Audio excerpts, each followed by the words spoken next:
BSPL sir Koppal ಬಳಿ ಅದಕ್ಕೆ ರಾಜ್ಯ ಸರ್ಕಾರದ ಸ್ಟ್ಯಾಂಡ್ ಏನು ಸರ್ ಬಹಳ ಗಂಭೀರ ಸಮಸ್ಯೆ ಇದೆ sir. Head quarter sir lakh ಜನ ಇದ್ದಾರೆ ಸರ್, ಅದ್ರ ಹೊಂದ್ಕೊಂಡೆ ಚರ್ಚೆ ಮಾಡಿದ್ವಿ ಪಬ್ಲಿಕ್ ಒಪಿನಿಯನ್ ಸರ್ ಧರ್ಮಸ್ಥಳ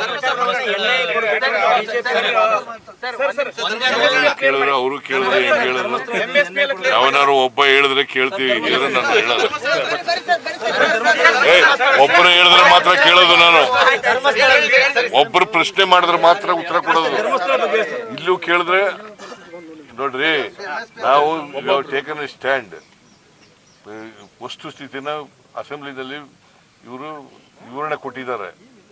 ನಾವೇನು ತಗೊಂಡಿದ್ದೀವಿ, ಜನ ಎಲ್ಲ ವಿರೋಧ ಮಾಡಿದ್ದಾರೆ, ಸ್ವಾಮೀಜಿ ವಿರೋಧ ಮಾಡಿದ್ದಾರೆ.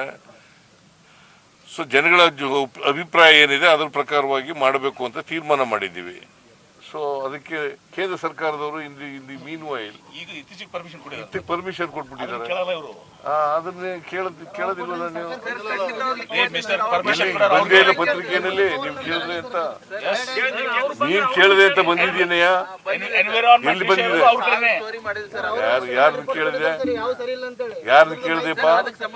ಯಾರನ್ನ ಕೇಳಿದೆಯ್ಯ? ಸೆಂಟ್ರಲ್ ರೆಪ್ರೆಸೆಂಟೇಟಿವ್ ಯಾರು ರೆಪ್ರೆಸೆಂಟೇಟಿವ್ ಸೆಂಟ್ರಲ್ ಬಂದ್ರೆ ಕೇಳಿದೀವಿ ಸರ್. ಕೇಳೋ ವಿಷಯದಲ್ಲಿ ರಾಜಿನೇ ಇಲ್ಲ ಸರ್. ನೀವು ಆ ವಿಷಯದಲ್ಲಿ ಇವೆಲ್ಲ ನೋಡ್ರಿ ಕುಮಾರಸ್ವಾಮಿ ಅವ್ರನ್ನ ಕೇಳಿದ್ರೆ ಉತ್ತರ